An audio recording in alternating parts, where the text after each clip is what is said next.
السلام علیکم ورحمۃ اللہ وبرکاتہ۔ وقفے سے پہلے، بریک سے پہلے ہم کتاب الطہارہ کے حوالے سے کچھ احادیث آپ کی خدمت میں پیش کر رہے تھے۔ ہمارا پروگرام حدیث مشعل راہ، آپ کے سامنے حدیثیں بیان کی جا رہی ہیں۔ کتاب الطہارہ، طہارت کے مسائل کے حوالے سے احادیث ہم سن رہے ہیں، سنا رہے ہیں۔ میرے سامنے صحیح حدیث کا مجموعہ ہے جس میں صحیح بخاری اور دیگر سنن کی صحیح احادیث کو جمع کیا گیا ہے۔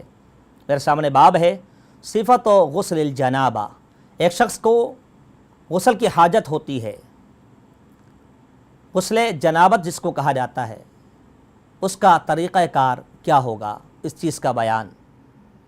حدیث میں آتا ہے نبی اکرم صلی اللہ علیہ وسلم جب آپ غسل کا ارادہ فرماتے تو آپ صلی اللہ علیہ وسلم پہلے اپنے دونوں ہاتھوں کو دھوتے، پھر آپ وضو فرماتے جیسے کہ نماز کے لیے وضو کیا جاتا ہے۔ پھر آپ صلی اللہ علیہ وسلم اپنی انگلیوں کو پانی میں داخل کرتے اور پھر آپ بالوں کی جڑوں کا خلال فرماتے، پھر آپ اپنے ہاتھوں سے 3 چلو سر پہ ڈالتے اور اس کے بعد پورے جسم مبارک پر پانی بہا دیتے اور اسے دھو لیتے اور صاف کر دیتے۔ یہ حدیث صحیح بخاری کتاب الغسل باب الوضوء قبل الغسل میں دیکھی جا سکتی ہے۔ صحیح بخاری میں اس حدیث کا نمبر 248 ہے۔ نبی اکرم صلی اللہ علیہ وسلم ہمارے لیے رول ماڈل، آئیڈیل شخصیت ہیں۔ آپ صلی اللہ علیہ وسلم کے وضو کا یہ طریقہ عمومی طور پہ امہات المومنین صحابہ کرام کو بتایا کرتی تھی۔ دین اسلام مسائل کو سمجھنے کے لیے یہ گنجائش دیتا ہے کہ سوالات کے ذریعے سے ہم اپنے مسائل کا علم حاصل کر سکتے ہیں، اور بالخصوص امہات المومنین طہارت کے مسائل بڑی تفصیل سے پوچھنے والوں کو بتلا دیا کرتی تھی، کیونکہ طہارت صحیح ہے تو سب کچھ صحیح ہے۔ الطہور شطر الایمان، رحمت عالم صلی اللہ علیہ وسلم نے فرمایا صفائی طہارت نصف ایمان ہے۔ یہ حدیث جو ہم نے آپ کے سامنے ابھی پڑھی اور آپ کو سنائی، جس میں نبی اکرم صلی اللہ علیہ وسلم کے غسل مبارک کا طریقہ بیان کیا گیا ہے، اس حدیث سے پتہ چلتا ہے کہ پہلے انسان کو اگر حاجت ہے استنجا وغیرہ کی تو پہلے وہ اس سے فارغ ہو جائے، اس کے بعد سب سے پہلے اپنے ہاتھ کو دھوئے۔ رحمت عالم صلی اللہ علیہ وسلم کے بارے میں آتا ہے کہ آپ زمین پر اپنے ہاتھ کو رگڑا کرتے تھے، مٹی پر، یا تو ایسا کر لیا جائے یا پھر آج اللہ نے آپ کو بہت سارے لوشن، بہت سارے شیمپوز اور بہت سارے صابن اللہ نے آپ کو دے دیے ہیں، آپ اس کے ذریعے سے بھی اپنے ہاتھ کی اس کراہیت کو زائل کر سکتے ہیں، اور اس کے بعد پھر آپ صلی اللہ علیہ وسلم وضو فرماتے، لہذا غسل سے پہلے وضو کرنا چاہیے۔ یہاں ذکر ہے نماز کی طرح وضو، گویا مکمل وضو ہے۔ بعض روایات کے اندر آتا ہے کہ آپ صلی اللہ علیہ وسلم ہاتھ دھوتے، کلی کرتے، ناک میں پانی ڈالتے، چہرے مبارک کو دھوتے اور ہاتھوں کو کونیوں تک دھوتے، بس اتنا ہی، اور پھر اس کے بعد آپ غسل مبارک مکمل کر لیتے اور آخر میں پیر مبارک کو دھویا کرتے تھے۔ یہ مسئلہ بھی صحیح بخاری کے اندر ہی بیان ہوا، لہذا اگر کوئی مکمل وضو کر کے پھر غسل میں داخل ہوتا ہے تو بھی صحیح، اور اگر پیر چھوڑ دیتا ہے اور درمیان میں غسل کو مکمل کر کے آخر میں پیر کو دھو لیتا ہے تو یہ طریقہ بھی حدیث کی روشنی میں صحیح ہے۔ غسل سے پہلے جو وضو ہوا، ناظرین سمجھنے کی بات یہ ہے کہ وہ وضو ہمیں نماز کے لیے کفایت کرے گا۔ رحمت عالم صلی اللہ علیہ وسلم کے بارے میں آتا ہے کانا لا یتوضأ بعد الغسل، آپ صلی اللہ علیہ وسلم غسل کے بعد دوبارہ وضو نہیں کیا کرتے تھے۔ البتہ قابل غور بات یہ ہے کہ اگر بغیر حائل، بغیر کپڑے اور رکاوٹ کے ہمارا ہاتھ ہماری شرمگاہ سے مس ہو جاتا ہے تو ہمارا کیا ہوا وضو جو ہے وہ ساقط ہو گیا، غسل صحیح ہوگا، نماز سے پہلے ہمیں وضو دوبارہ کرنا، لہذا اگر ایسا ہو گیا تو پھر ہمیں وضو دوبارہ اختیار کرنا ہوگا۔ اس حدیث سے پتہ چلتا ہے کہ جسم پر پانی بہانا، اس کے لیے کوئی عادت مقرر نہیں ہے، 1 مرتبہ بھی صحیح، 2 مرتبہ بھی، 3 مرتبہ بھی، یا حسب ضرورت اور حسب نظافت اور نفاست انسان پانی کو استعمال کر سکتا ہے، البتہ کوئی حصہ خشک نہ رہے، اس کا اہتمام کرنا چاہیے۔ اس حدیث سے پتہ چلتا ہے کہ ہمارا دین، دین اسلام، مانوی چیز یعنی جو ہمیں نظر نہیں آتی، جیسے کہ یہ ناپاکی ہے غسل والی، جنابت نظر نہیں آتی، لیکن ہمیں ظاہراً درس دے دیا کہ آپ غسل کر لیں، وضو کر لیں، پھر غسل کر لیں، بس یہی آپ کے لیے کافی ہے اور اسی میں آسانی ہے، کیونکہ باطنی طور پہ نہ تو ہم اس جنابت کو تلاش کر سکتے ہیں نہ اس کو زائل کر سکتے ہیں، لہذا شریعت ظاہر پر عمل کرنے کا درس دیتی ہے۔ اس حدیث سے پتہ چلتا ہے کہ بسا اوقات انسانی عقل دین اسلام کے احکامات میں حیران ہو جاتی ہے کہ معاملہ کیا ہے اور کروایا کیا جا رہا ہے۔ جیسے جنابت کا مسئلہ ہے، غسل واجب ہو گیا، بظاہر کوئی چیز ایسی دکھائی نہیں دے رہی مگر پورے وجود کو دھونے کا ذکر ہے۔ جب ہم اس بات پر عمل کرتے ہیں یہ حکم تعبدی ہو جاتا ہے، اللہ ہمیں ثواب کے ساتھ نوازتا ہے۔ اس حدیث سے پتہ چلتا ہے کہ وضو، غسل، طہارت اور تمام تر اس طرح کی چیزیں یہ آداب اسلامی ہیں اور یہ سکھانا نبی اکرم صلی اللہ علیہ وسلم کا وظیفہ تھا، آپ کے فرائض منصبی میں شامل تھا۔ قرآن کہتا ہے وَيُعَلِّمُكُم مَّا لَمْ تَكُونُوا تَعْلَمُونَ، پیغمبر علیہ الصلوۃ والسلام مسلمانوں تمہیں وہ کچھ سکھاتے ہیں جو تم نہیں جانتے۔ ناظرین، کتاب الطہارہ کی ایک اور حدیث باب میرے سامنے ہے، المستحاضہ وغسلھا وصلاتھا۔ خواتین کے ساتھ جس طرح ماہانہ ایام کا سلسلہ ہے، بسا اوقات اسی طرح کا سلسلہ ان کے ساتھ بیماری کا بھی ہو سکتا ہے جس میں خون سے واسطہ پڑتا ہے، مگر خون میں فرق ہوتا ہے، لہذا ان کے احکامات میں بھی فرق ہوتا ہے۔ خواتین کو یہ بات سمجھ لینی چاہیے۔ اس کے لیے بہت سے اردو میں فتاوی جات دستیاب ہیں، ان کا مطالعہ کرنا چاہیے، یا اہل علم سے، اور بہت سی خواتین بھی چونکہ مطالعہ رکھتی ہیں، اللہ نے ان کو علم دیا ہے، ان سے رجوع کر کے اپنے مسائل کو سمجھ سکتی ہیں، حل کر سکتی ہیں۔ سیدہ عائشہ رضی اللہ تعالی عنہ سے روایتیں فرماتی ہے کہ فاطمہ بنت ابی حبیش رضی اللہ تعالی عنہ نبی اکرم صلی اللہ علیہ وسلم کے پاس آئیں اور کہا، اے اللہ کے نبی صلی اللہ علیہ وسلم، مجھے کثرت کے ساتھ خون کی شکایت ہے۔ اور یہاں انہوں نے جو لفظ استعمال کیا اس کو عربی میں استحاضہ کہا جاتا ہے، بیماری کا خون۔ یہ ماہانہ ایام سے جدا ہوتا ہے، تو وہ اس مسئلے کو سمجھ نہیں پا رہی تھی کہ میں کیا کروں۔ نبی اکرم صلی اللہ علیہ وسلم سے انہوں نے کہا کہ میں پاک نہیں رہتی تو کیا میں ان دنوں میں بھی نماز چھوڑ دوں؟ آپ صلی اللہ علیہ وسلم نے فرمایا، لا انما ذالک عرق ولیس بحیض فاذا اقبلت حیضتک فدعی الصلاة واذا ادبرت فاغسلی عنک الدم ثم صلی ثم توضئی لکل صلاة حتی یجیء ذالک الوقت۔ فرمایا نہیں، تم نے نماز نہیں چھوڑنی، بلکہ یہ ایک رگ ہے جس کی وجہ سے یہ خون بہتا ہے، یہ ماہانہ ایام کا خون نہیں ہے۔ جب تمہارے ساتھ یہ معاملہ ہو جائے تو تم نے نماز کو نہیں چھوڑنا، البتہ جب وہ ماہانہ ایام کا معاملہ ہو تو پھر تم نے نماز کو چھوڑ دینا ہے، اور تم نے ان دنوں میں جو ماہانہ ایام کا خون نہیں ہے تم نے ہر نماز کے لیے نیا وضو کرنا ہے، جب تک کہ تمہارا ماہانہ ایام کا سلسلہ نہ آ جائے تم نے نماز کو جاری رکھنا ہے۔ یہ حدیث صحیح بخاری کتاب الوضو کے اندر باب غسل الدم کے اندر دیکھی جا سکتی ہے۔ اس حدیث کا نمبر صحیح بخاری میں 228 ہے۔ صحیح مسلم میں بھی یہ مسئلہ مل سکتا ہے آپ کو، جامع ترمذی میں بھی، سنن ابی داؤد وغیرہ میں بھی۔ اس حدیث سے، اور بالخصوص یہ حدیث خواتین سے متعلق ہے، یعنی دو خون میں فرق کیا گیا ہے، ایک ماہانہ ایام کا خون ہے اور ایک بیماری کا خون ہے۔ ماہانہ ایام کے سلسلے میں مسلمان خواتین جانتی ہیں نماز اور روزے کی چھوڑ دینے کی اجازت ہے، روزے بعد میں قضا کر لیے جاتے ہیں، نمازوں کی قضا کہ ہمیں کوئی ذکر نہیں ملتا، نہ مسلمان عورتیں کیا کرتی تھیں۔ البتہ بیماری کا جو خون ہے اس کا سد باب کرتے ہوئے عورت خود کو پاکیزہ تصور کرے گی اور نماز اور اس طرح کے معاملات کو جاری و ساری رکھے گی۔ اس حدیث سے پتہ چلتا ہے کہ ماہانہ ایام اور بیماری کا خون الگ الگ ہوتا ہے، لہذا دونوں کے احکامات بھی الگ الگ ہیں۔ اگر ماہانہ ایام کا خون ہے تو عورت جنبی اور ناپاک تصور ہوگی، لہذا دیگر معاملات سے، نماز وغیرہ سے دور رہے گی، اور اگر بیماری کا خون ہے تو خود کو پاک تصور کرے گی اور نماز اور دیگر معاملات کو سر انجام دیتی رہے گی۔ اس حدیث سے پتہ چلتا ہے کہ بیماری کا خون جس عورت کے ساتھ پرابلم پیدا کر رہا ہے وہ ایک وضو سے صرف ایک ہی نماز ادا کرے گی۔ عمومی طور پہ عام قاعدہ یہ ہے کہ ایک وضو سے کئی نمازیں انسان ادا کر سکتا ہے اگر وضو سلامت ہے، لیکن بیماری والا شخص بیماری والی عورت وہ اس طرح کا اگر اسے پرابلم ہے خون کا تو وہ ایک وضو سے صرف ایک مکمل نماز سنتوں کے ساتھ ادا کرے گی، دوسری نماز کے لیے دوسرا وضو سے کرنا چاہیے۔ اس حدیث سے ہم یہ بھی اخذ کر سکتے ہیں کہ ماہانہ ایام اور بیماری کے خون میں فرق ہوتا ہے، جس کا اہل علم نے ذکر کر رکھا ہے۔ کچھ علامات ہیں جس سے وہ پہچان لیا جاتا ہے، خواتین کو اس طرف توجہ کرنی چاہیے۔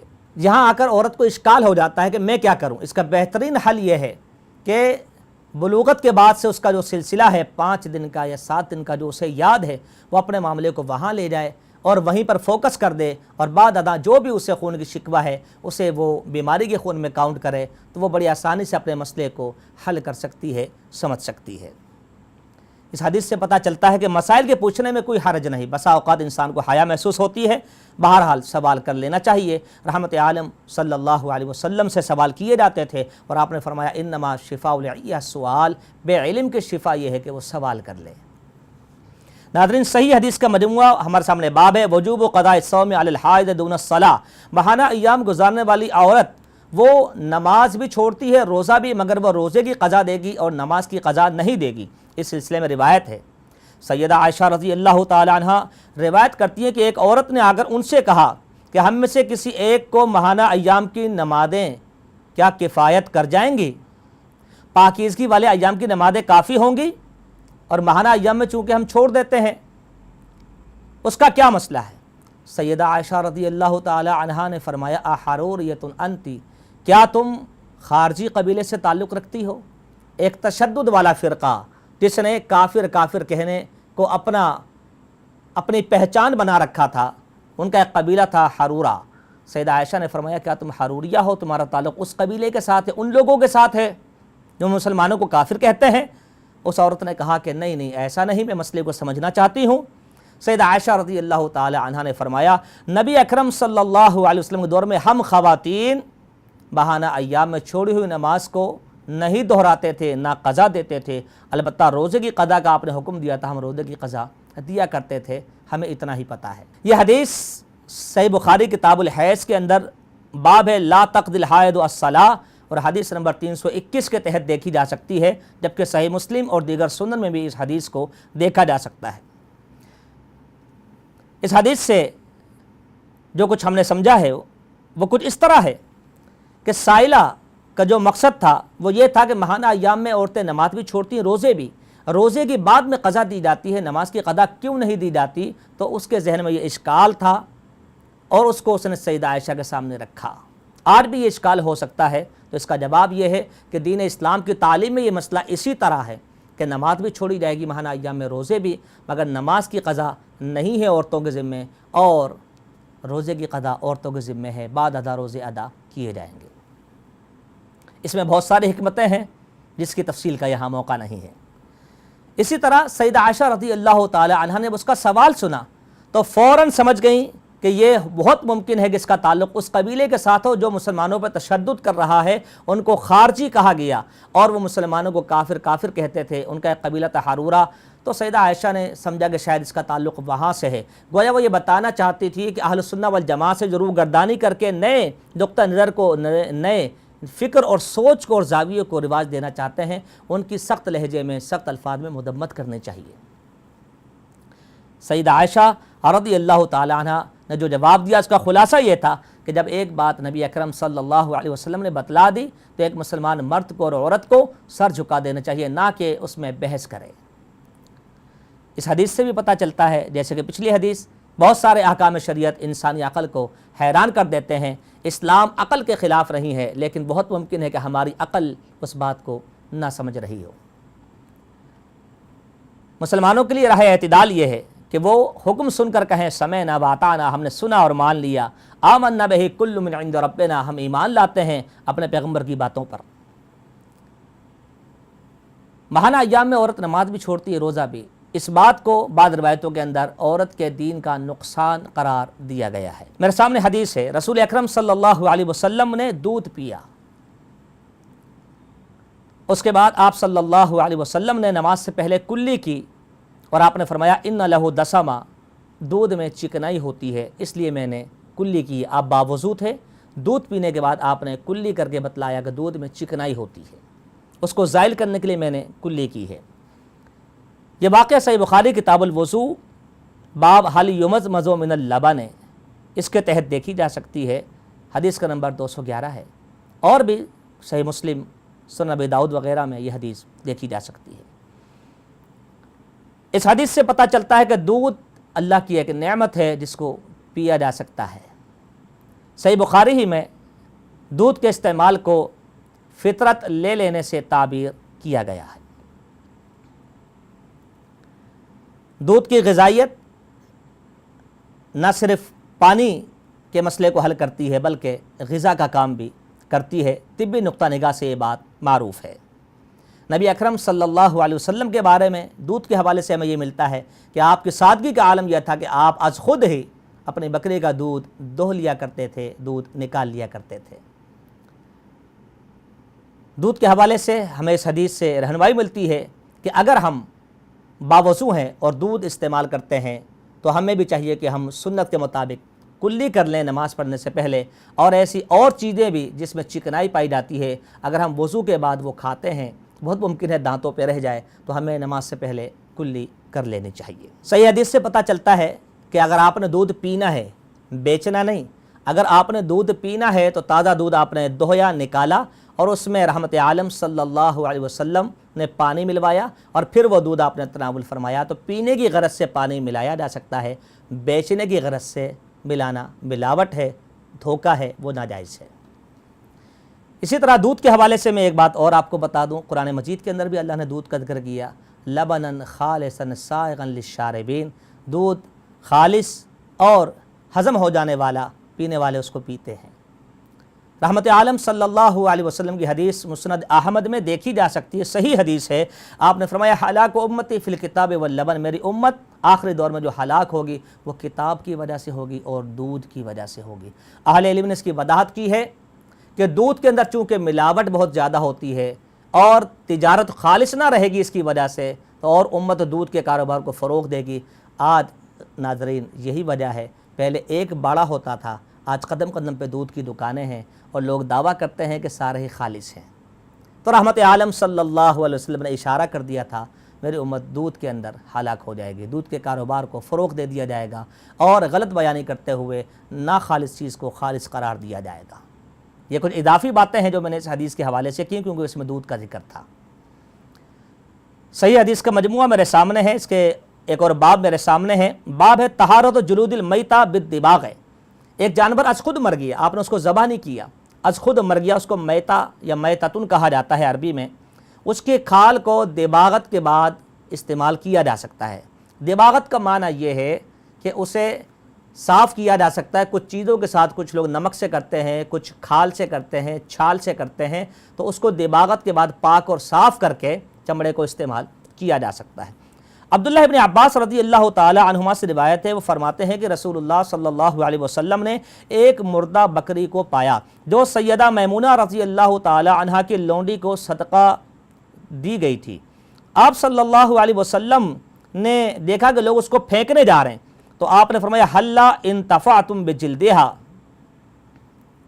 کہ تم نے اس کی کھال اتار کر اس سے فائدہ کیوں نہیں اٹھایا؟ لوگوں نے کہا اللہ کے نبی صلی اللہ علیہ وسلم یہ تو مردہ ہو چکی ہے، آج خود مر چکی ہے، مردار ہے۔ آپ صلی اللہ علیہ وسلم فرمایا انما حرم اکلھا، اس کا کھانا حرام ہے۔ قرآن کہتا ہے انما حرم علیکم المیتۃ، کھانا حرام ہے اس کا، البتہ کھال سے تم فائدہ اٹھا سکتے ہو۔ یہ حدیث صحیح بخاری کتاب الزکوٰۃ میں، اور باب ہے الصدقہ علی موالی ازواج النبی صلی اللہ علیہ وسلم، حدیث کا نمبر ہے 1492، اور دیگر سنن کے اندر بھی حدیث دیکھی جا سکتی ہے۔ اس حدیث سے ناظرین ہمیں پتہ چلتا ہے از خود مر جانے والا جانور حرام ہے، قرآن سے ثابت ہے انما حرم علیکم المیتۃ، جانور حلال ہے مگر از خود مر گیا، آپ نے اس کو ذبح نہیں کیا، لہذا اس کا استعمال آپ کے لیے جائز نہیں۔ البتہ اگر حلال جانور از خود مر گیا، میتہ ہو گیا، مردار ہو گیا، تو اس کی کھال اتار کر استعمال کی جا سکتی ہے، اس کو استعمال میں لایا جا سکتا ہے، اس سے فائدہ اٹھایا جا سکتا ہے۔ اس حدیث سے پتہ چلتا ہے کچھ اشیاء حرام ہونے کے باوجود فائدہ دے جاتی ہیں، جیسے کہ بکری مردہ ہو گئی مگر اس کی کھال سے فائدہ اٹھایا جا سکتا ہے۔ اسی طرح سانپ حرام ہے، نیولا حرام ہے، اور ایسے بہت سے جانور، مگر آج اس کا جو آئل ہے وہ بنایا جاتا ہے، تیل بنایا جاتا ہے، اور بسا اوقات وہ ضرورت کے تحت درد وغیرہ کے لیے استعمال کیا جا سکتا ہے، اور علماء اس کی اجازت دیتے ہیں۔ تو چیز کا ظاہری استعمال اور ہے، چیز کا باطنی استعمال یعنی کھانا پینا اور ہے۔ اس حدیث سے پتہ چلتا ہے کہ صدقہ تو آل رسول کے لیے جائز نہیں ہے، لیکن آل رسول کے جو غلام ہیں، لونڈی ہیں، ان کو صدقہ دیا جا سکتا ہے، جیسے کہ یہاں ذکر بکری صدقہ کی گئی سیدہ میمونہ جو کہ نبی علیہ السلام کی زوجہ ہیں، ان کی لونڈی کو۔ دیگر حدیثوں میں وضاحت ہے کہ یہ جو چمڑے سے فائدہ اٹھایا جائے گا وہ دباغت کے بعد ہے۔ نبی علیہ السلام نے فرمایا ایما احابن دوبیغا فقط طہرا، ہر وہ چمڑا حلال جانور کا جس کو پاک اور صاف کر لیا گیا ہے کسی چیز سے، بعد ادا اس سے استفادہ لینا جائز ہے۔ ناظرین، صحیح حدیث کا مجموعہ ہمارے سامنے ہے، باب التیمم۔ اس کے اندر ایک حدیث ہے جو اگرچہ تھوڑی سی طویل ہے، میں آپ کے سامنے رکھتا ہوں۔ سیدنا شفیق رحمۃ اللہ علیہ فرماتے ہیں، تابعین میں سے ہیں، کہ میں جناب عبداللہ ابن مسعود رضی اللہ تعالیٰ عنہ اور جناب ابو موسیٰ اشعری رضی اللہ تعالیٰ عنہ کے پاس بیٹھا ہوا تھا، تو سیدنا ابو موسیٰ اشعری نے عبداللہ ابن مسعود رضی اللہ تعالیٰ عنہ سے پوچھا کہ ایک شخص جنبی ہو جائے، اسے غسل کی حاجت لاحق ہو جائے اور 1 ماہ تک اسے پانی نہ ملے، تو کیا وہ تیمم کر کے نماز پڑھ سکتا ہے؟ عبداللہ ابن مسعود رضی اللہ تعالیٰ عنہ نے فرمایا کہ نہیں، وہ تیمم نہ کرے بلکہ پانی ملنے کا انتظار کرے۔ اس پر انہوں نے کہا تو پھر آپ سورہ مائدہ کی آیت کے بارے میں کیا کہیں گے جس میں ذکر ہے کہ پانی نہ ملے تو مٹی سے تیمم کر لیا کرو؟ عبداللہ ابن مسعود رضی اللہ تعالیٰ عنہ نے فرمایا کہ اگر لوگوں کو عام اجازت دے دی گئی تیمم کرنے کی تو لوگوں کا بہت جلد یہ حال ہو جائے گا کہ وہ ذرا سا ٹھنڈا پانی دیکھیں گے تو پانی چھوڑ کے تیمم کرنے بیٹھ جائیں گے، لہذا میں اس کی اجازت نہیں دیتا۔ ابو موسیٰ اشعری رضی اللہ تعالیٰ عنہ فرماتے ہیں کہ کیا آپ کو عمار رضی اللہ تعالیٰ عنہ کی اس بات کا علم نہیں ہے جو انہوں نے جناب عمر رضی اللہ تعالیٰ عنہ کے سامنے دہرائی تھی، اور وہ یہ تھی کہ عمار فرماتے ہیں نبی اکرم صلی اللہ علیہ وسلم نے مجھے کسی کام سے بھیجا اور رستے میں مجھے غسل کی حاجت ہو گئی، پانی نہیں تھا تو میں مٹی میں لوٹ پوٹ ہونے لگا، اور پھر میں نے آ کے نبی اکرم صلی اللہ علیہ وسلم سے اپنے واقعے کا ذکر کیا۔ آپ نے فرمایا تھا عمار تمہیں اتنا کافی تھا، تم دونوں ہاتھ مٹی پر اس طرح مارو۔ آپ صلی اللہ علیہ وسلم نے مٹی پر دونوں ہاتھ اس طرح مارے، پھر آپ نے اس میں پھونک مارا، اور پھر آپ نے ایک ہاتھ کو دوسرے پر پھیر لیا اور پھر چہرے پر پھیر لیا۔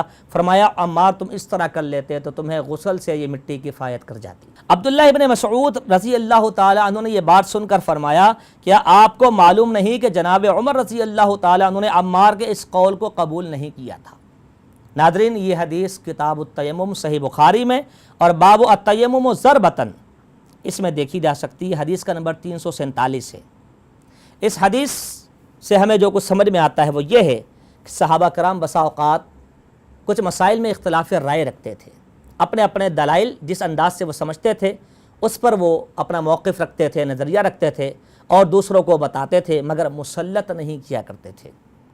ہمارے لیے مشعل راہ ہے کہ ہم اپنی رائے کو، اپنے فہم کو دوسروں پر مسلط نہ کریں، بلکہ اپنے فہم کو اجاگر ضرور کریں، مگر دھونس اور دھمکی سے مسلط کرنے کی ہرگز کوشش نہ کریں۔ اس حدیث سے پتہ چلتا ہے جب دلائل آ جاتے تو صحابہ کرام خاموش ہو جایا کرتے تھے۔ اس حدیث سے پتہ چلتا ہے بسا اوقات عمل کرنے والا ایک غلط طریقے پر عمل کر رہا ہوتا ہے تو اس کو سمجھانا چاہیے، نہ کہ اس کو فتویٰ لگا کر برگشتہ کرنا چاہیے، بدظن کرنا چاہیے، جیسے کہ سیدنا عمار رضی اللہ تعالی عنہ نے غلط طریقے سے تیمم کیا تو رحمت عالم صلی اللہ علیہ وسلم نے ان کی صحیح طریقے پر رہنمائی کر دی اور آپ نے کوئی سختی نہیں کی۔ اس حدیث سے پتہ چلتا ہے اور قرآن کی آیت بھی اس کی شاہد ہے کہ جب غسل کی حاجت والا شخص اس کو پانی نہ ملے تو وہ تیمم کر لے۔ تیمم وضو اور غسل دونوں کا کام کرے گا، دونوں کی نیابت کرے گا اور اس کی نماز وغیرہ صحیح ہو جائے گی۔ حدیث سے پتہ چلتا ہے تیمم مٹی سے ہونا چاہیے اور قرآن کے اندر بھی مٹی ہی کا ذکر ہے۔ حدیث سے پتہ چلتا ہے کہ تیمم میں 1 مرتبہ مٹی پر ہاتھ مارنے چاہیے، بس وہ کافی ہے۔ اس حدیث سے پتہ چلتا ہے کہ اہل علم سے سوال کیا جائے تو وہ عوام الناس کے سامنے جو آسانیاں ہیں اس کو بھی بیان کریں، مگر آسانیاں بیان کرتے ہوئے یہ دیکھ لیں، رخصتیں بیان کرتے ہوئے یہ دیکھ لیں کہ سامنے والا اس پر عمل کرے گا یا بطور مزاح کے سوال کر رہا ہے، کہیں وہ آسانی کا مطلب غلط نہ لے لے۔ اس حدیث سے پتہ چلتا ہے کہ اختلاف رائے ایک حقیقت ہے، اختلاف رائے ہو جایا کرتی ہے۔ اس حدیث سے پتہ چلتا ہے اختلاف رائے میں ایک دوسرے کا اہتمام کرنا چاہیے، نہ کہ سختی اور تشدد، اور اس حدیث سے پتہ چلتا ہے دین آسان ہے۔ ناظرین، ہمارا کتاب الطہارہ مکمل ہوا چاہتا ہے، بس 2 حدیثیں رہ گئی ہیں۔ میرے سامنے باب ہے الدلیل علی ان المسلم لا ینجس، ایک مسلمان آدمی، ایک مومن آدمی وہ ناپاک ہوتا ہی نہیں ہے، نجس نہیں ہوتا۔ سیدنا ابو ہریرہ رضی اللہ تعالی عنہ سے روایت ہے، فرماتے ہیں کہ نبی اکرم صلی اللہ علیہ وسلم سے میری ملاقات ہو گئی رستے میں، میرے اوپر غسل واجب تھا، میں حالت جنابت میں تھا۔ نبی اکرم صلی اللہ علیہ وسلم نے میرا ہاتھ پکڑ لیا اور میں آپ کے ساتھ ساتھ چلنے لگا۔ بالآخر آپ صلی اللہ علیہ وسلم ایک جگہ تشریف فرما ہوئے بیٹھ گئے، میں وہاں خاموشی کے ساتھ، جیسے ہم کہتے ہیں کہ چلا گیا اور کھسک گیا۔ گھر آ کر میں نے غسل کیا اور پھر میں رحمت عالم صلی اللہ علیہ وسلم کی خدمت میں حاضر ہوا۔ آپ صلی اللہ علیہ وسلم وہیں بیٹھے تھے۔ آپ صلی اللہ علیہ وسلم نے فرمایا این کنت یا ابا ہریرہ، ابو ہریرہ کہاں چلے گئے تھے؟ ابو ہریرہ کہتے ہیں میں نے پوری بات اللہ کے نبی صلی اللہ علیہ وسلم کے سامنے بیان کر دی۔ آپ صلی اللہ علیہ وسلم نے فرمایا سبحان اللہ یا ابا ہریرہ ان المؤمن لا ینجس، سبحان اللہ، مومن پاک ہی ہوتا ہے، ناپاک نہیں ہوتا۔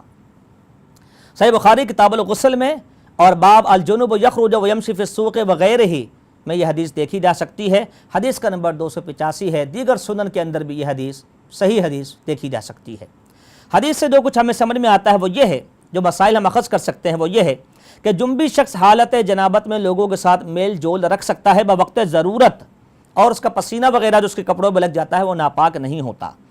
اسی طرح غسل کی حاجت والا شخص ضروری نہیں کہ فوراً غسل کرے، جیسے کہ پیچھے بھی گزر چکا ہے۔ اگر بوقت ضرورت کچھ تاخیر کر لیتا ہے تو یہ جائز ہے، مگر وہ اس کو عادت نہ بنائے، کیونکہ رحمت کے فرشتے اس سے دور ہو جاتے ہیں۔ اس حدیث سے پتہ چلتا ہے کہ مومن شخص حالت غسل اس پر واجب ہے، غسل واجب ہے، حالت جنابت اس پر طاری ہے، پھر بھی وہ ناپاک نہیں، اس کا ہاتھ وغیرہ ناپاک نہیں ہوتے۔ حیرت اور استعجاب کی بات سن کر، تعجب خیز بات سن کر سبحان اللہ کہنا صحیح ہے، جیسے کہ رحمت عالم نے کہا سبحان اللہ۔ کبھی کبھی دوران سفر اپنے رفیق کے ہاتھ کو پکڑا جا سکتا ہے، بسا اوقات ہم بھی اس پر عمل کرتے ہیں۔ رحمت عالم صلی اللہ علیہ وسلم دوران سفر ابو ہریرہ کا ہاتھ اپنے ہاتھ میں لیا ہوا تھا۔ اس حدیث سے پتہ چلتا ہے نبی اکرم صلی اللہ علیہ وسلم اپنے احباب کو نظروں میں رکھتے تھے کہ کون آیا اور کون گیا، اسی لیے آپ نے شفقت کے ساتھ فرمایا کہ ابو ہریرہ کہاں چلے گئے تھے۔ ابو ہریرہ رضی اللہ تعالیٰ عنہ کا بارگاہ رسالت میں ادب اور احترام دیکھ لیجئے کہ آپ نے اس حالت میں بیٹھنا گوارا نہیں کیا اور خاموشی سے چلے گئے اور غسل کر کے تشریف لائے۔ اور نبی علیہ السلام نے فرمایا ان المؤمن لا ینجس، گویا کہ آپ گواہی دے رہے تھے کہ ابو ہریرہ تم مومن ہو۔ یہ بہت بڑی سعادت ہے، ابو ہریرہ رضی اللہ تعالیٰ عنہ کے لیے شرف کی بات ہے کہ رحمت عالم ان کے ایمان کی گواہی دے رہے ہیں۔ ناظرین، آخری حدیث ہمارے سامنے ہے، کتاب الطہارہ ہمارا مکمل ہو جائے گا انشاءاللہ العزیز۔ باب ما یقول اذا اراد دخول الخلاء، جب بیت الخلاء میں قضاء حاجت کے لیے انسان داخل ہونا چاہے تو کیا کہے۔ جناب انس رضی اللہ تعالیٰ عنہ سے روایت ہے کہ نبی اکرم صلی اللہ علیہ وسلم جب قضاء حاجت کے لیے بیت الخلاء میں جانے کا ارادہ فرماتے تو آپ کہتے اللہم انی اعوذ بک من الخبث والخبائث، اے اللہ میں ناپاک جنوں اور جنیوں سے یعنی مؤنث جنات سے تیری پناہ چاہتا ہوں۔ صحیح بخاری کتاب الدعوات کے اندر یہ حدیث ہے، باب الدعاء عند الخلاء ہے، حدیث کا نمبر ہے 6322۔ ناظرین، وقت مختصر ہے، میں بڑے اختصار سے اس کے فوائد آپ کے سامنے رکھتا ہوں، اس سے اخذ شدہ مسائل۔ حدیث سے پتہ چلتا ہے دین اسلام ہماری ہر پہلو سے رہنمائی کرتا ہے۔ صحیح مسلم کے اندر ایک یہودی نے اعتراضاً سیدنا سلمان سے سوال کیا تھا، کیا آداب خلا بھی آپ کے نبی صلی اللہ علیہ وسلم نے آپ کو سکھائے ہیں، بتائے ہیں؟ انہوں نے کہا جی ہاں، رحمت عالم صلی اللہ علیہ وسلم نے ہمیں یہ آداب بھی سکھائے ہیں۔ اس حدیث سے پتہ چلتا ہے کہ بیت الخلاء اور ایسے مقامات شیاطین کی آماجگاہ ہوتے ہیں، لہذا دعا کا اہتمام ضرور کرنا چاہیے تاکہ اللہ تعالیٰ محفوظ فرمائے۔ یہ دعا بیت الخلاء میں داخل ہونے سے پہلے پڑھی جائے گی۔ اسی طرح اگر بیت الخلاء نہیں، فضا ہے، کھلا میدان ہے، تو قضاء حاجت کے لیے بیٹھنے سے پہلے یہ دعا پڑھ لینی چاہیے، جیسا کہ علماء نے وضاحت کر رکھی ہے۔ یاد رکھیے ناظرین، یہ دعا خود عبادت ہے۔ نبی علیہ السلام کا فرمان ہے الدعاء هو العبادہ، دعا بھی عبادت کا درجہ رکھتی ہے، دعاؤں کا اہتمام کرنا چاہیے۔ یہ اور ایسی بہت سی دعائیں یہ ترجمانی کرتی ہیں اس بات کی کہ اسلام آداب سکھاتا ہے۔ اللہ سے دعا ہے اللہ تعالی ہمیں صحیح معنوں میں طہارت، پاکیزی کے مسائل کا فہم نصیب فرمائے سمجھنے کی اور عمل کرنے کی توفیق عطا فرمائے۔ اللہ ہمیں پاک اور صاف فرما دے۔ اللہ تعالی ہمیں پاکیزگی کے ساتھ، طہارت کے ساتھ زندگی گزارنے کی توفیق عطا فرمائے۔ ہر حدیث کو ہمارے لیے مشعل راہ بنائے۔ یہی ہمارے پروگرام کا عنوان ہے، حدیث مشعل راہ۔ یہاں میں آپ سے اجازت چاہتا ہوں، پھر کبھی موقع ملا آپ کی خدمت میں حاضری ہوگی۔ اپنا خیال رکھیے گا۔ السلام علیکم ورحمۃ اللہ وبرکاتہ۔